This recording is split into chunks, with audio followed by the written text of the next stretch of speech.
Olá, tudo bem? Eu sou Maria Rita Werneck e estamos começando mais um ADM Incast que você acompanha aqui no canal a serviço da administração e também no Spotify.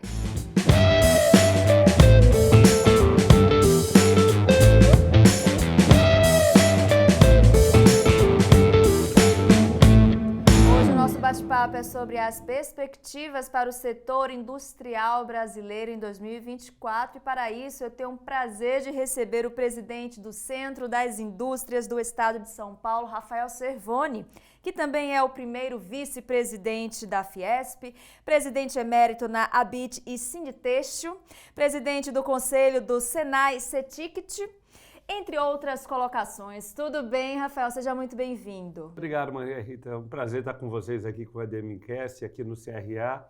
E estou sempre à disposição para vocês aqui. A energia é muito boa. Ah, que bom. Prazer recebê-lo. E a gente já vai começar falando sobre um assunto que eu acho que está gerando muita polêmica, muita expectativa, que é a reforma tributária, Verdade. né? O que a gente pode esperar do impacto da reforma tributária no setor industrial brasileiro? A gente que sabe que esse setor é responsável por um volume total tributário em torno de 30%, é isso? É isso mesmo, e é um assunto super crítico, né? Aliás, é uma coisa que a característica do Brasil, Maria Rita, é o país dos puxadinhos, é o país de a gente não resolver nunca o problema, né?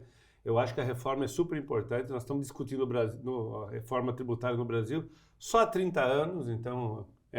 É algo que a gente não resolve nunca, de novo, né? Nós estamos naquele momento que a reforma não é ideal, está longe de ser ideal, mas ela é boa, ela resolve vários dos nossos problemas, né? E no Brasil você não tem mais uma bala de prata, justamente pelo fato de você não resolver os problemas e ficar eternamente adiante, você vai criando os outros sem tirá-los da frente, aqueles que ficaram para trás.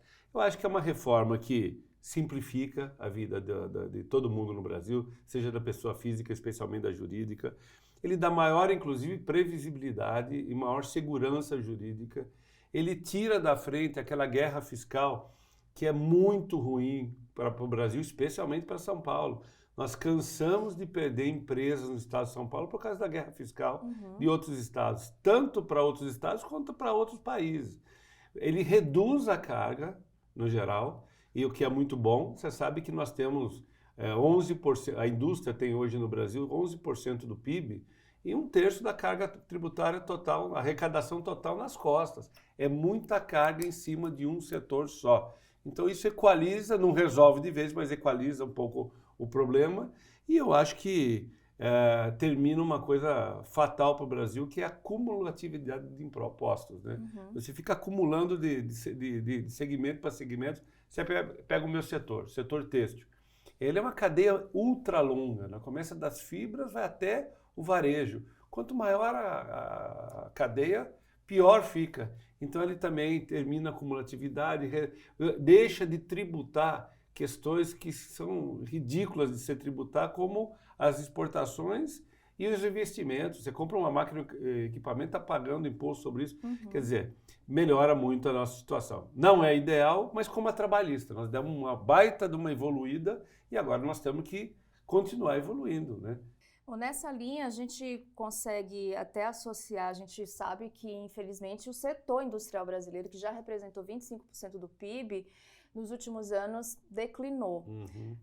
Através desses exemplos e de outros, como é que está a perspectiva para o futuro, para o crescimento desse PIB? Você acha que, através dessa reforma e de outras ações, a gente pode retomar esse crescimento? Eu acho que o Brasil precisa, mais do que tudo, não só a indústria, mas o Brasil precisa.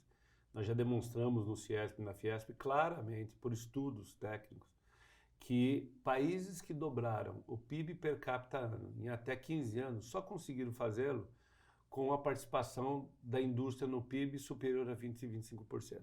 E nós estamos em 11% hoje, nós estamos muito aquém disso. O Brasil já foi, nas décadas de 80, 70, o país que mais cresceu no mundo. Nós precisamos retomar esse crescimento. Aliás, quando a gente representava 25%, 30% do PIB, a Coreia era o oposto. Veja o que fez a Coreia em um curtíssimo espaço de tempo e nos passou, né? O que carrega a Europa hoje? A Alemanha. Por quê? Porque tem uma participação importante no PIB. Aliás, Maria Rita, uma coisa muito importante, talvez de longe, o maior aprendizado que nós tivemos durante esse período crítico de Covid foi que a importância estratégica da indústria, até para passar por aquele momento difícil, que não tinham respiradores, que não tinha máscara, que não tinha álcool em gel. A indústria foi atuante, a nossa aqui em São Paulo especialmente, o Ciesp e a Fiesp foram muito atuantes. As nossas escolas do Senai produziram equipamentos junto com a indústria para suprir essa necessidade. Ou seja, países que têm uma relevância da participação da indústria no PIB sofreu menos do que aqueles que não o fizeram. Por isso que hoje eu participo do Business 20, que é o B20, que é o grupo dos 20 países maiores do mundo, como o G20, mas para o setor privado. O que mais se discute lá hoje é o seguinte: a guerra comercial entre Europa, Estados Unidos e Ásia, especialmente a China, não se dará mais por políticas econômicas, e sim por políticas industriais. É aí que todo mundo está investindo. Por isso que os Estados Unidos, que se desindustrializou, está se reindustrializando. E quando você perde a indústria para você reindustrializar, é muito, muito, muito mais difícil. E nós ainda no Brasil detemos ainda o know-how de praticamente todos os setores produtivos, os setores industriais. E perder isso é uma tristeza. Então nós precisamos, assim, respondendo a sua pergunta, começa por uma política industrial e pelo reconhecimento da sociedade e do governo de que a indústria é relevante e é importante. Nós já passamos recentemente por algumas teorias mentais que dizem, não, vamos acabar com a indústria, a gente importa, importando a gente ganha competitividade, baixa o custo e baixa os preços. Isso não aconteceu, né? Não aconteceu. E agora, com guerras pela frente, eu digo no interior, eu sou caipira lá de Santa Bárbara do Oeste, a gente costuma dizer que não bastasse a queda, tem o coice. Ou seja, 7 anos de recessão, seguidos de 3 anos de Covid, seguido de guerra na Ucrânia com a Rússia, seguindo com novas guerras agora do Hamas contra Israel e se expandindo. Isso é muito crítico. Isso descompôs as cadeias regionais e globais de fornecimento. O que agora, na retomada, é uma super oportunidade. Nós poderíamos estar liderando o processo nas Américas aqui, especialmente na América Latina, de recomposição dessas cadeias de fornecimento, pelo know-how industrial e a capacidade que nós temos. O que nós precisamos é ganhar competitividade. E como ganhar essa competitividade? Primeira coisa é a gente deixar de falar, e nós já paramos de falar, que nós somos competitivos do portão para dentro. Não somos mais. A queda de produtividade e competitividade do país, e essa semana o Brasil perdeu competitividade outra vez no ranking, fez com que caísse a produtividade da indústria. Nós precisamos retomar a produtividade. Por isso que nós começamos na Fiesp, no Ciesp, junto com o Senai e o Sebrae e o governo do Estado de São Paulo, uma parceria muito extensa, em junho do ano passado, num processo de uma jornada de transformação digital.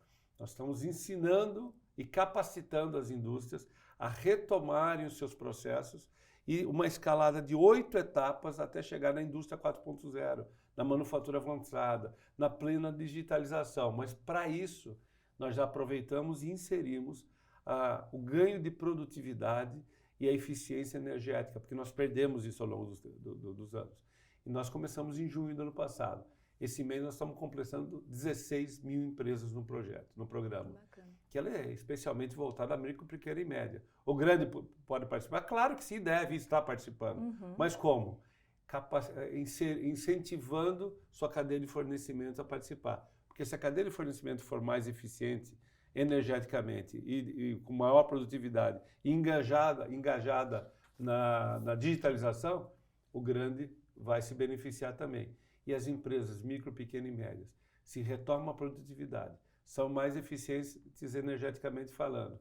Se entram com questões relevantes, eles ganham escala, reduzem seus custos, automaticamente começam a exportar, começam a participar dessas cadeias regionais e globais de fornecimento e todo mundo ganha.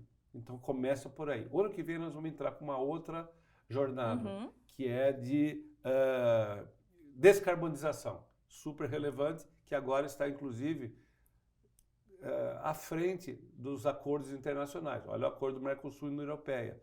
Ele tem uma side letter específica na questão de sustentabilidade. Então nós vamos ensinar nossas empresas, especialmente as micro, pequenas e médias, a mapearem a pegada de carbono, mitigarem essa pegada de carbono e fazerem disso uma vantagem competitiva. Então, o Brasil tem muito a contar nisso. Nós Tem muito temos potencial, a né? matriz energética brasileira é a melhor do mundo, mais de 92% uma matriz limpa.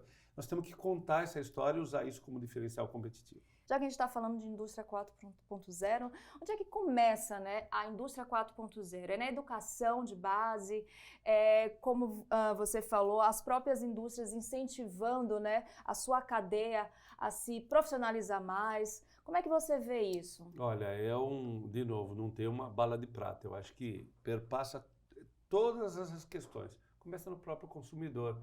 O que mais foi impactado durante a Covid, fora a saúde? Foi a digitalização. Minha mãe, Dona Eliana, que vai fazer 80 anos, durante a Covid, descobriu a comida entregue em casa e o e-commerce, que ela nunca usou na vida. Hoje, quem não está no mundo digital, não fornece para minha mãe. E para tantas outras mães, e para tantas outras pessoas, para tantos outros consumidores. Que durante a pandemia, inclusive, você sabe que a hora que nós saímos daquela prisão domiciliar que nós estávamos vivendo, você sabe qual foi o tempo médio que uma mulher, num shopping, nós voltamos, os shoppings estavam fechados, você lembra? Naquele momento de retomada, sabe quanto tempo ela olhava a vitrine, entrava, comprava e saía? 14 minutos, que é um recorde, né? As mulheres gostam de olhar, de tocar, de experimentar.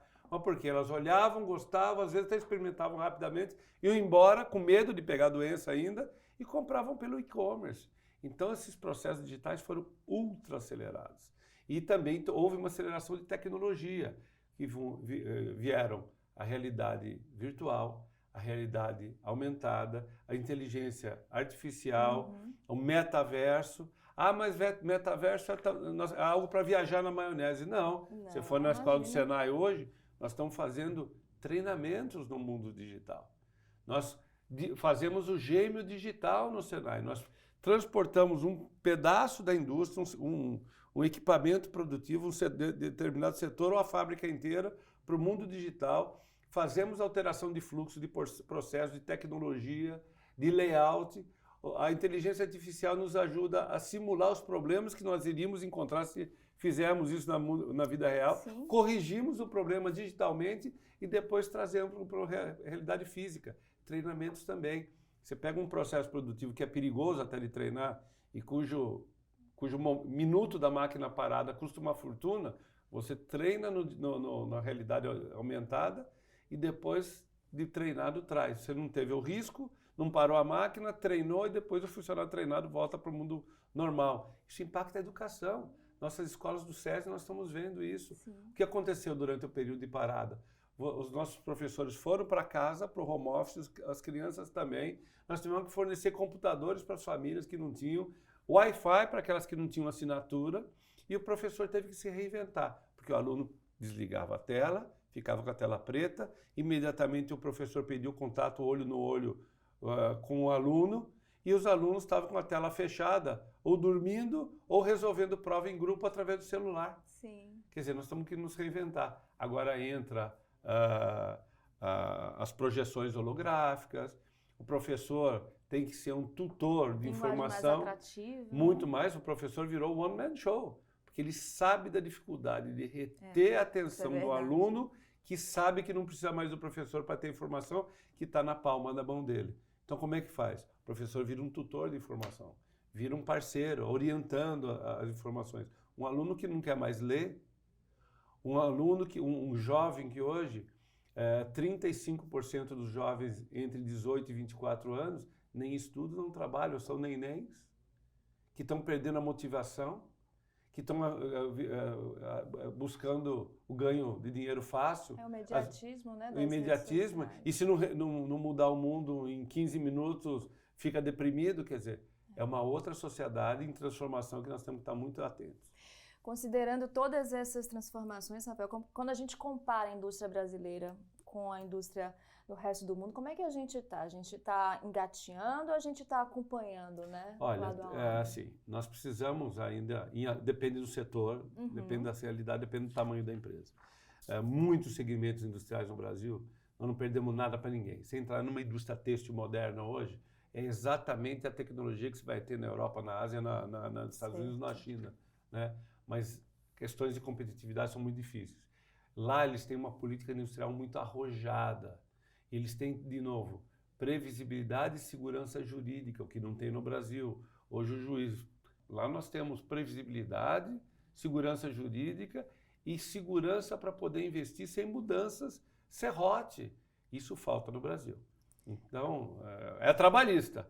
Ela evoluiu e agora estamos discutindo como se fosse um problema a reforma trabalhista. Aliás, o que seria da Covid e da sociedade sem o home office estabelecido pela reforma trabalhista? Seria bem pior. Seria o caos, Seria né? o caos. Seria o caos, né? Considerando tudo isso, você está crendo em algum movimento econômico mundial que ajude ainda mais o desenvolvimento da indústria brasileira? Você está acompanhando alguma movimentação que a gente ainda não está percebendo? Eu acho que a grande movimentação foi a da digitalização, isso é muito forte. Tem uma mudança exponencial ocorrendo, que nós temos que ficar muito atentos, que é a mudança de mindset. É a cabeça, não adianta. A velocidade da mudança mudou. Não é que as coisas estão mudando toda hora. A história mostra que as coisas mudam o tempo todo. Mas a escala de velocidade de mudança foi para a escala exponencial. Nós estamos vivendo muitos momentos disruptivos.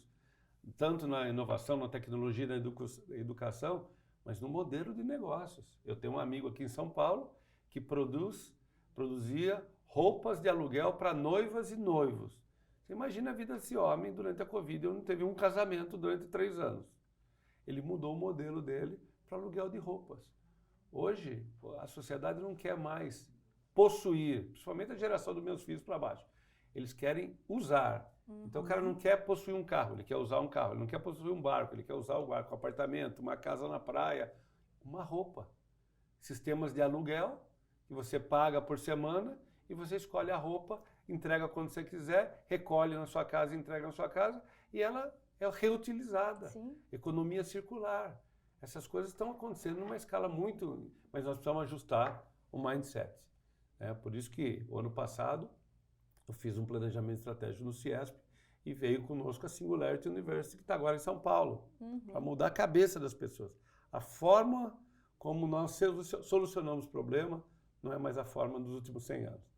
É outra cabeça. E é um processo também gradativo, né? Essa transformação. E mudança de mindset. cultura. Exato. Hoje, dentro de uma empresa, dentro de um comércio, no serviço, no agro, você convive com 3, 4 gerações ao mesmo tempo, cada uma com uma energia mental. Como é que está sendo isso para o setor industrial? Olha, está sendo um desafio. Esse conflito de gerações, e assim, nós temos na indústria e no comércio também, né, muitas empresas familiares, no agro ainda mais, né? Então você tem aquelas 2, 3 gerações e pensamentos completamente diversos. E isso é uma coisa que nos mostrou a Covid também, né? A importância dos soft skills. São tão ou mais importantes do que o conhecimento técnico. Hoje, quando eu seleciono um colaborador, um talento para as nossas empresas, eu olho muito mais os soft skills. Aliás, você é testemunha, né? Acho que 90% dos nossos problemas é relacionado a pessoas, né? Não é a máquinas, equipamentos e a tecnologias. Então nós temos que saber. A gestão de pessoas hoje é um grande E é segredo, incrível, né? Porque assim, a lógica, o bom senso também foram perdidas nos últimos anos, né? Nós estamos em uma sociedade de conflito absoluto. Nós contra eles, A contra B, cor tal contra cor B, raça tal contra... Uma loucura, né? E o Brasil foi o país de longe que mais acolheu as culturas diversas e fez... Nós somos fruto de uma diversidade. Isso é verdade. Nós devíamos lidar melhor com isso e desaprendê-lo. Entre essas soft skills, de uma forma geral, quais são as que você mais aposta, que você mais busca, né, no colaborador? Olha, eu acho que muito importante saber viver num ambiente de plena mudança, essa resiliência emocional. Hoje as pessoas estão muito sensíveis, qualquer coisa não pode fazer, muito protecionismo, né? Com os nossos filhos, né? Eu não sou considerado muito democrático dentro da minha casa, assim. Eu acho que as pessoas têm que sofrer um pouco no bom sentido, assim, e saber o valor da conquista. Eu nunca dei muita moleza para os meus filhos de dar coisa fácil. Tem que aprender a conquistar. E tem que ter essa resiliência mental mesmo, né? De saber conviver sob pressão, sobre mudanças, diversidade, de convívio com diversidade, e diversidade de tudo, né? É diversidade de idade, diversidade de pensamento, diversidade de religião, de sexo, de cultura, de raça. É isso, eu acho que são as principais. O mundo não está normal, né? E a gente tem que ter muito cuidado. E se a gente lê menos, você é jornalista, sabe da importância da leitura. Mas hoje você passar 3 linhas para um adolescente é capaz dele resistir. Aliás, saiu uma pesquisa na mídia ontem, que na média o adolescente brasileiro está lendo menos de 10 páginas na escola. Uma média 30% abaixo de 2 linhas. E o movimento para cima também não faz com que Você a sabe pessoa Você sabe por que existe o movimento para cima no celular? Ou para baixo no celular? Nunca parei para pesquisar. Isso aqui é neurolinguística. Quando inventaram esse tipo de celular, descobriram que isso é um prazer imediato. Você mudando o tempo inteiro, você está buscando prazer. Dopamina, né? Dopamina. E literalmente é dopamina. Esse movimento é o movimento do jackpot do cassino. Olha. Foi ali que foi inspirado esse movimento. Você vê como tem a ver. Né? Nada e quando você não tem o prazer imediato do celular, né? Pois é.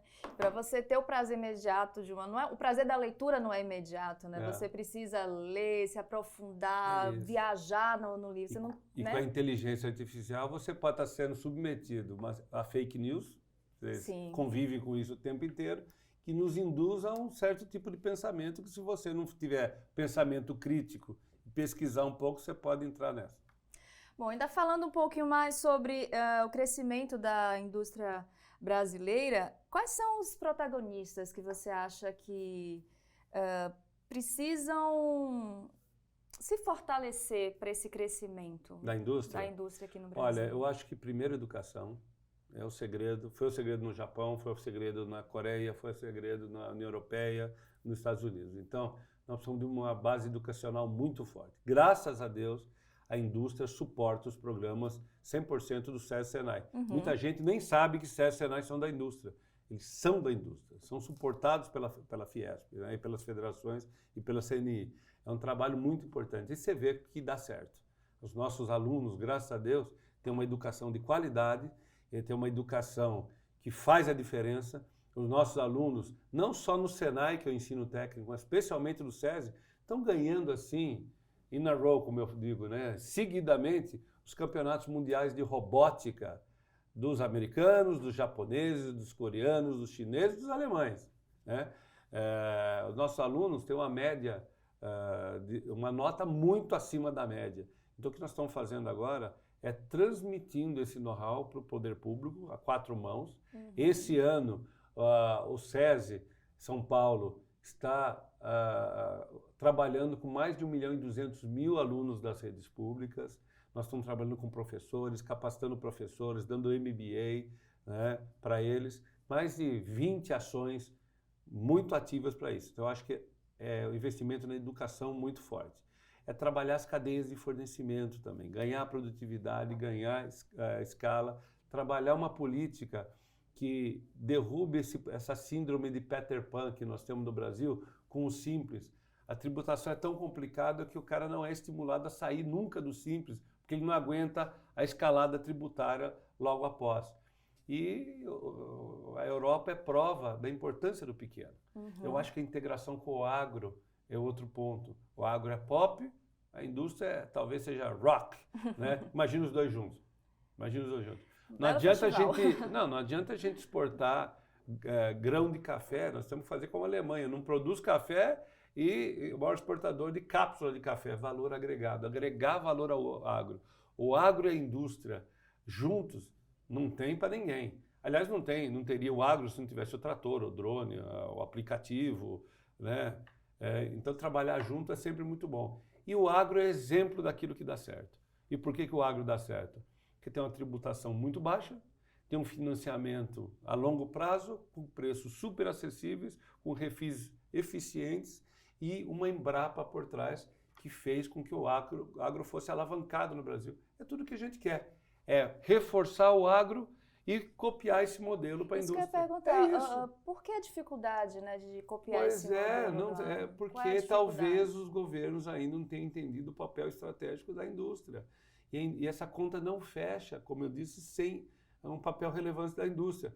até por uma questão de minimamente de inteligência. Uhum. Se 1/3 da arrecadação do Brasil está nas costas da indústria e você mata esse cara, você tem que cobrar de alguém. Com certeza. Se não fizer o papel de educação, o governo vai ter que fazer. Então, até por uma questão de inteligência, é apoiar a indústria como o resto do mundo faz. Porque nós não podemos ficar para trás nessas políticas. Enquanto a gente fica aqui remoendo ou moendo água, pensando, o Brasil é eternamente o país dos diagnósticos. Nós estamos fartos de diagnóstico. A gente precisa de execução, nós precisamos de um projeto de país de longo prazo, que não seja um projeto de governo, que vá além de governo, seja um projeto de longo prazo. A gente pode criticar o chinês quanto quisermos, mas os caras estão lá no 16º plano quinquenal. E tem naturalmente um modelo de governo que facilita muito a execução dos projetos.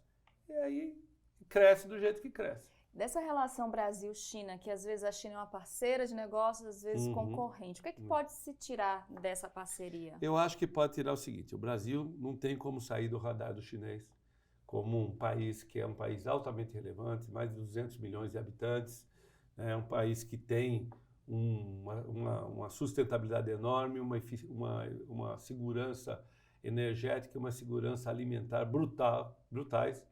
E qual é a consequência, Maria Rita, da digitalização? Uma delas, da indústria 4.0, é que você não poderá mais produzir longe do seu consumidor final. Isso muda radicalmente. Essa é a 4ª revolução industrial. Uma roupa hoje, se você for no Senai aqui, Francisco Matarazzo, você vai ver uma indústria 4.0 que em 18 minutos escaneia o seu corpo e entrega num drone uma roupa sem intervenção humana nenhuma, em 18 minutos. 18 minutos. Hoje, eu acabei de voltar à China numa missão que nós tivemos lá, de uma grande feira onde o chinês, pela primeira vez, não vende e compra. Estavam comprando 3 trilhões de dólares. Mas nós vimos lá, na prática, você comprar no seu celular e te entregar em 40 minutos. Para isso, muda toda a questão de logística, inclusive. Vai entregar na tua mão através de um drone, como nós estamos fazendo aqui em São Paulo, ou de sistemas pneumáticos subterrâneos, que não dá para fazer na Europa, onde você cavoca um buraco e acha algo arqueológico lá. Então, você vê como isso se atrela a cidades inteligentes, cidades sustentáveis. Todo projeto de crescimento de uma cidade muda, onde nós vamos ter fazendas verticais em grandes prédios, do lado do consumidor final, reduzindo desperdícios, a pegada de carbono no transporte, a destruição de frutas e legumes e verduras no transporte. Você está produzindo próximo ao consumidor final. Então, voltando ao chinês, esse é o primeiro ponto. Né? O segundo ponto, nós estamos vivendo uma mudança brutal de modelo de negócio no comércio, com essas plataformas digitais da vida. E muitas delas são chinesas. Nós estamos vivendo um drama no Brasil, porque o que essas plataformas estão fazendo no Brasil é crime. Não é brincadeira, é crime. Você pegar um chinês, um único chinês, um CPF de um único chinesinho lá, e tem bilhões lá, que mandaram para o Brasil, no ano passado, 16 milhões de pacotes, como se fosse pessoa física para pessoa física, isso é fraude, isso é crime, isso tem que ser punido severamente. Como segurar esse momento, já que está tão atendendo à legislação. Eu sempre fiquei com uma curiosidade, na hora de desenvolver esses projetos, tipo a reforma tributária, há uma consulta técnica, digamos assim, com pessoas do setor que será impactado, os setores que serão impactados diretamente? Como é que fica isso? Alguns países, nós estamos defendendo muito isso, que qualquer projeto de lei no Brasil, porque é uma coisa de doido. A Fiesp e o Ciesp, eu estou dos dois lados, a gente gasta mais energia em evitar que coisas aconteçam até do que consertar as coisas que estão aí. Você não imagina o grau de criatividade nas legislações. É uma coisa de doido. Fora essas coisas que uma vem depois de um dia e desfaz tudo aquilo que demorou anos para se fazer. Então, não tem muita lógica. Nos outros países do mundo, e nós estamos defendendo isso, antes de qualquer aprovação de projeto de lei, se simule os impactos na sociedade, que é o mínimo que a gente deveria fazer, porque senão a gente fica, de novo, o empresário, ele, no final das contas, se você bater tanto nele, ele pega o dinheiro dele e vai investir onde tem menos problema. E nós gostaríamos que todos os investimentos fossem aqui. E sabe para onde eles estão indo? Para o Paraguai, lá não tem esse problema. As pessoas conversam rápido, os governos são ágeis, os governos são dinâmicos, os governos não tributam tanto, mas, de novo, né? De novo a questão das plataformas, né? Sabe qual foi a consequência disso para o varejo? Ele falou, tá bom, então eu vou entrar no programa que o governo abriu de remessa conforme, eu importo com alíquota zero do Mercosul e dane-se a indústria brasileira, dane-se os empregos no Brasil.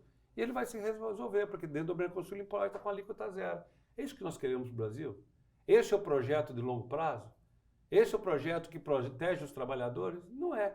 Então nós precisamos trabalhar em sincronia, combater juntos bons combates. O Ciesp e nem a Fiesp não tem amores por governo nenhum, nem partido. O partido nosso não a indústria, mas a sociedade como um todo. Nós temos que trabalhar juntos para que a sociedade cresça. Que coisa melhor que São Paulo, que tem tudo para dar certo.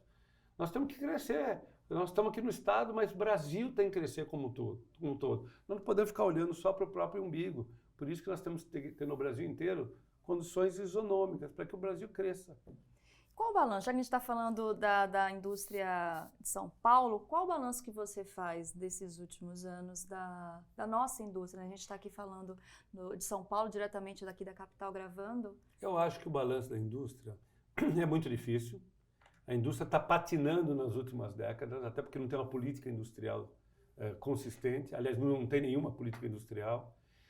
Mas é uma indústria resiliente. Olha, vou dizer para você, o empresário é aquele que acorda e vai dormir todo dia, desviando de bala, tiro de leão, é um leão por minuto, não é por dia. É muita gente, infelizmente no Brasil a gente pode até morrer de doença ou de Covid, mas de tédio a gente não morre, não morre. É muita emoção. E de novo, é um empreendedor que tem resiliência. Por isso que os nossos administradores aqui, nós estamos no CRA, são os melhores do mundo. Outro dia eu estava falando com o presidente da Boeing Mundial, que está fazendo um investimento agora aqui em São José dos Campos. Eu falei assim, por que você gosta do Brasil? Ele falou, olha, os engenheiros aqui, os administradores aqui, resolvem pepino num grau de criatividade que não tem para ninguém no mundo. Vocês nascem, acordam, respiram, vivendo emoções aqui. Vocês são os melhores administradores, vocês têm os melhores engenheiros. O capital humano aqui, os talentos brasileiros não tem para ninguém. Olha só, isso é reconhecido mundialmente. Por que a gente não aproveita do limão e faz uma limonada? Se os governos, eu não estou fazendo crítica ao governo A, B, C, são décadas de trauletado aqui, né? Mas o nosso industrial, o nosso administrador, ele é resiliente, né? Bom, aproveitando que a gente está falando sobre esse balanço, né, da indústria aqui em São Paulo, trazendo o Ciesp para essa conversa, como foi o último ano do setor industrial, pela visão do Ciesp, e quais são as previsões que ele faz para 2024? Olha, foi um ano difícil, realmente. A gente tem um mapa de calor, Maria Rita, que a gente monitora 18 itens da indústria, né? Produção, vendas, expectativa de venda, expectativa de produção, empregabilidade, estoques e tal. Dos 18 itens, nos últimos 2 meses, outubro e novembro, 17 itens dos 18 estavam em vermelho. É um semáforo, verde, amarelo e vermelho. Estavam todos no vermelho, menos um. E esse único que está em verde é intenção futura de exportar.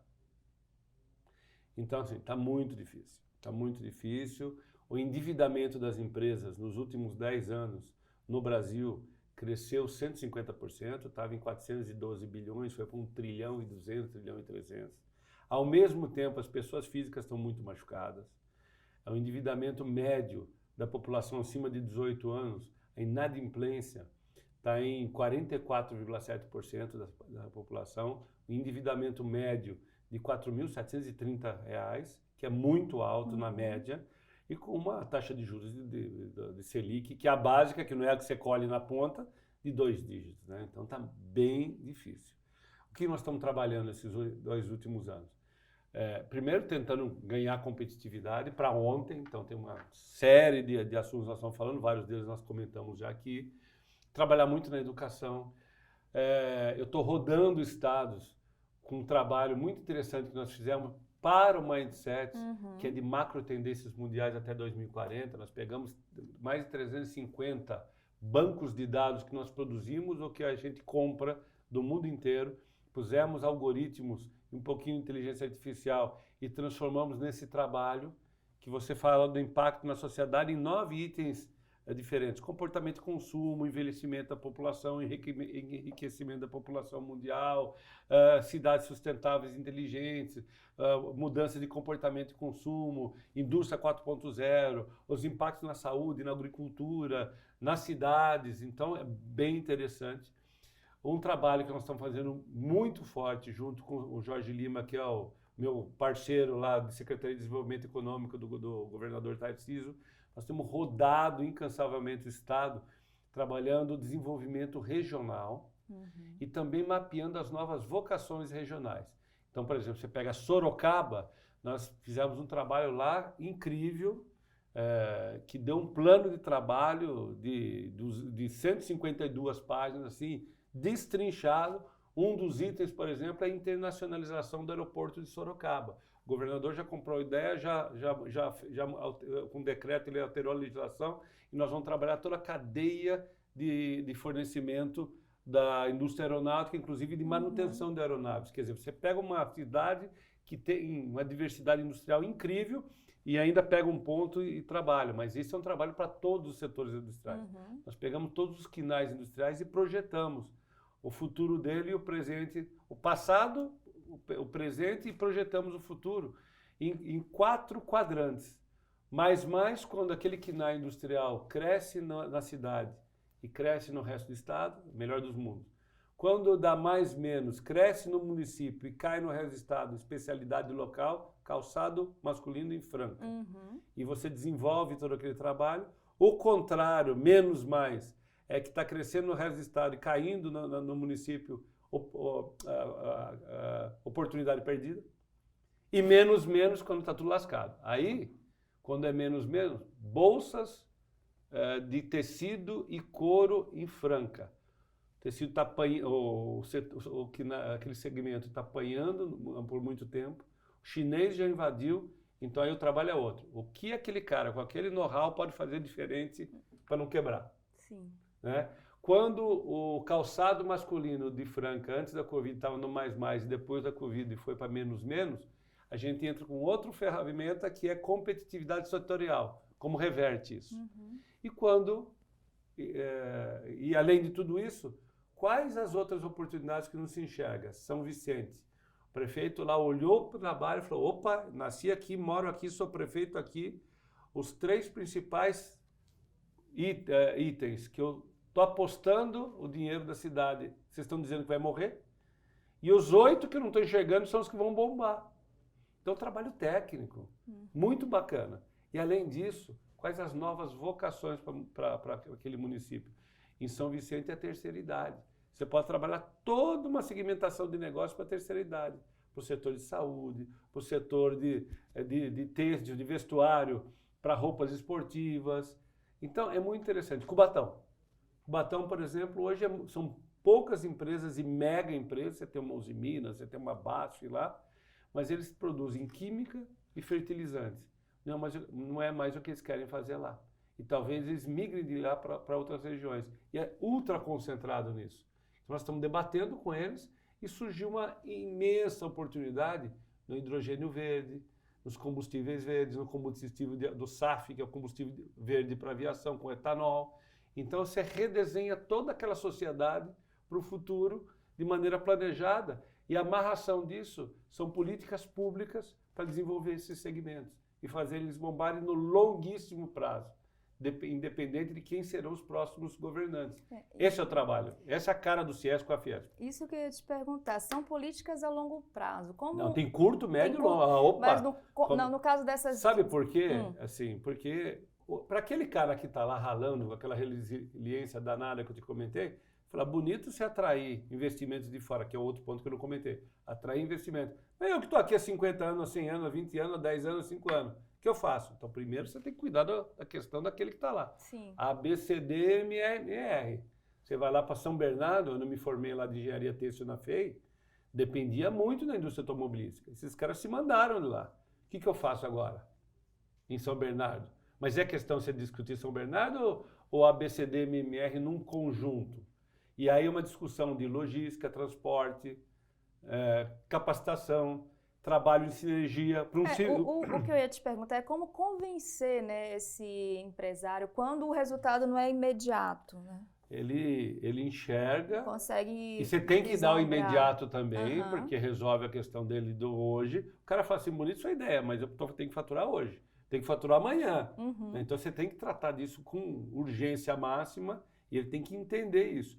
E entender as oportunidades. Até porque quando ele vê uma oportunidade nova, que ele nunca pensou, pode ser a saída da situação que ele está. Você veja, e olha a situação amarrada. Lembra da jornada de transformação digital? Que nós estamos trabalhando produtividade e eficiência energética? Desses 16 mil empresários, sabe em média quanto eles aumentaram a produtividade, que é o hoje?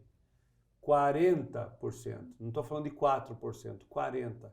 Quando o cara, no curtíssimo prazo, aumenta em 40% em média, porque tem casos muito maior, a sua produtividade e reduz o seu consumo de energia em 16% em média, ele viu o ganho para agora e isso faz com que ele possa sobreviver para viver o amanhã.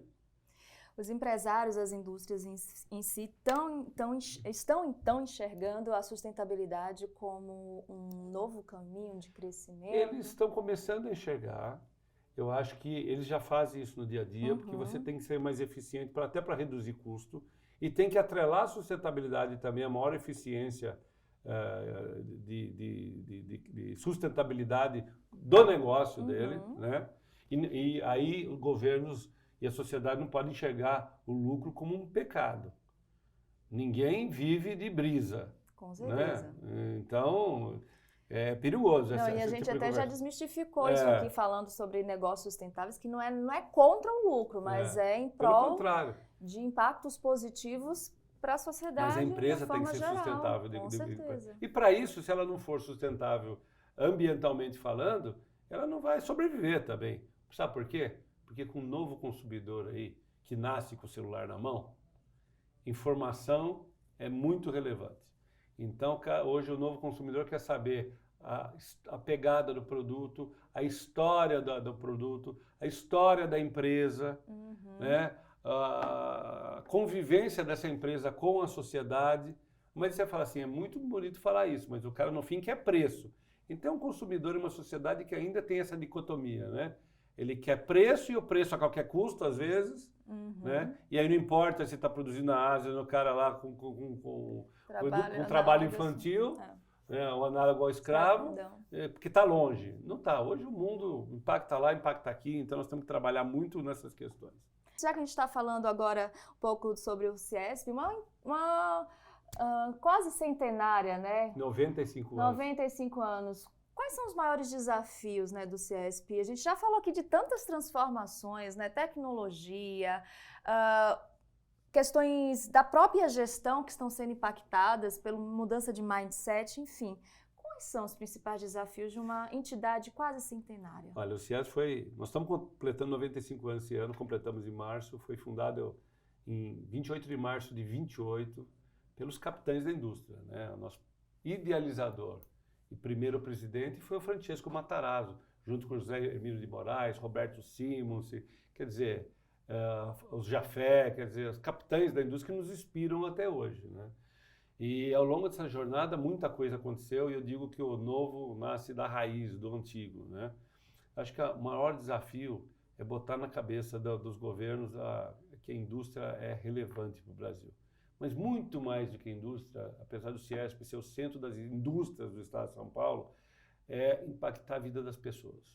Acho que tudo isso a gente acaba fazendo para melhorar a vida das pessoas, a sociedade brasileira. Parece que um discurso aqui meio, né, de marketing, mas qual é a coisa mais importante que nós temos nas nossas indústrias?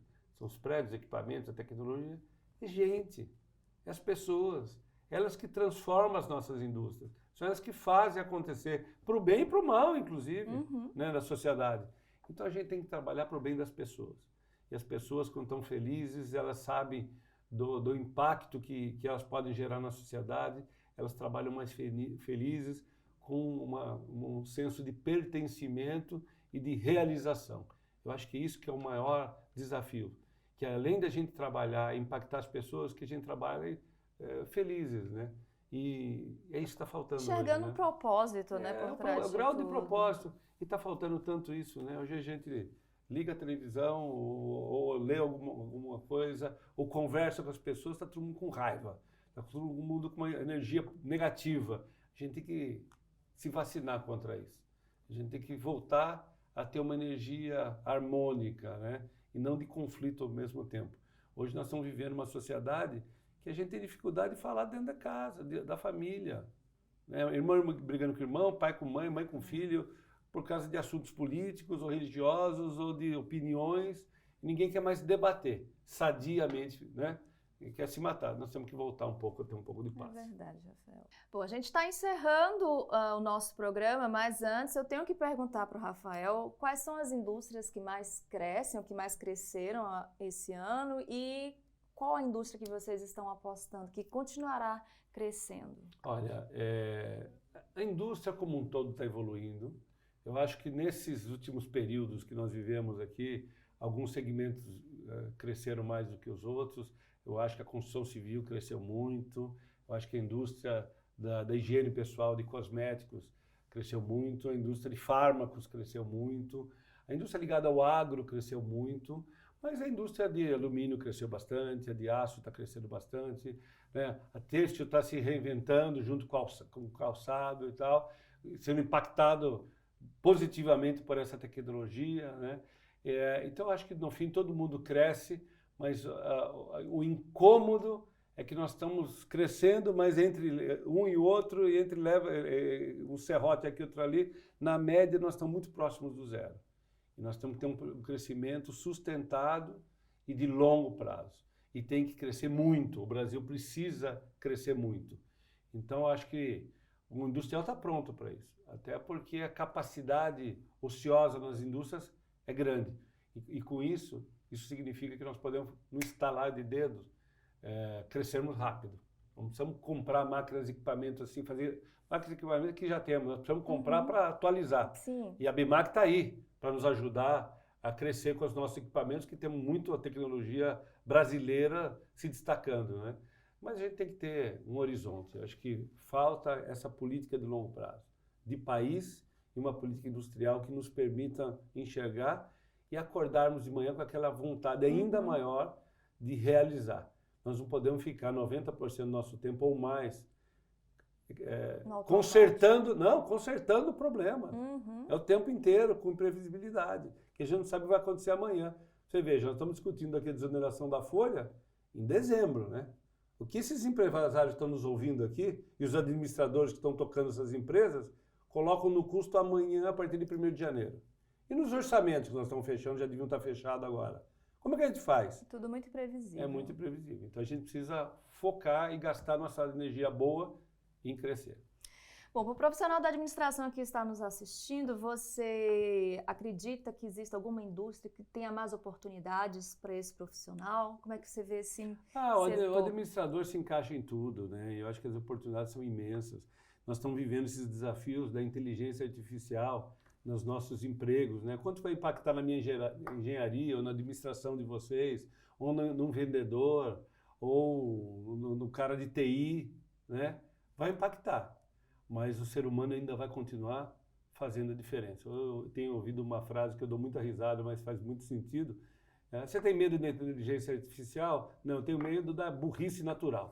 Isso que nos mata no dia a dia. Sentido. Então, eu acho que a inteligência está aí para ajudar a gente a focar, a gente trabalhar cada vez menos em coisas mecânicas. Né? Otimizar o nosso tempo, é isso. Acho que vai nos ajudar muito e nós vamos viver Eu acho que dos administradores, dos engenheiros, dos profissionais que estão aqui no mercado, eu falava isso outro dia para os engenheiros, nós estamos vivendo uma época que talvez seja mais transformadora da história da humanidade, né? De velocidades tão rápidas de mudança, de coisas disruptivas. Então nós temos que viver esse momento aqui histórico na humanidade e fazer a humanidade crescer para o bem. É verdade. Bom, para a gente encerrar agora, de fato, qual dica de leitura você deixa para a gente? Leitura, eu acho que dentro de um momento difícil que a gente vive aqui e de superação, A Incrível Viagem de Shackleton, eu acho que é um livro que eu adoro. Eu li muito tempo atrás, quando era adolescente ainda, que mostra a história de Ernest Shackleton, quando ele foi para o Polo Sul e ficou preso lá, e como ele saiu daquela. É um exemplo de liderança e de superação. Eu acho que eu gosto muito desse livro. Muito bom. Estamos encerrando. Muito obrigada, Rafael, por você estar aqui com a gente, traçar esse panorama, né, sobre a indústria, não só aqui de São Paulo, mas do Brasil como um todo. Quem quiser continuar te acompanhando depois do programa, onde é que te encontra? Encontra aqui nos Instagrams da vida, no Facebook. A gente vai colocar aqui embaixo os endereços. Tá bom, ok. É um prazer estar com vocês aqui, Maria Rita. Olha, foi um prazer aqui. Sempre que vocês me convocarem, eu venho aqui de bate-pronto, porque é um prazer falar com você e com os administradores do Brasil. Muito obrigada, muito obrigada. E muito obrigada a vocês também que estão aqui conosco, né, tanto no canal quanto no Spotify. Obrigada pela audiência. Espero todos e todas no próximo ADMcast. Não esqueça de seguir as redes sociais do CRA São Paulo, de deixar seu like, seus comentários e de se inscrever no canal se ainda não forem inscritos ou inscritas. Tchau, tchau!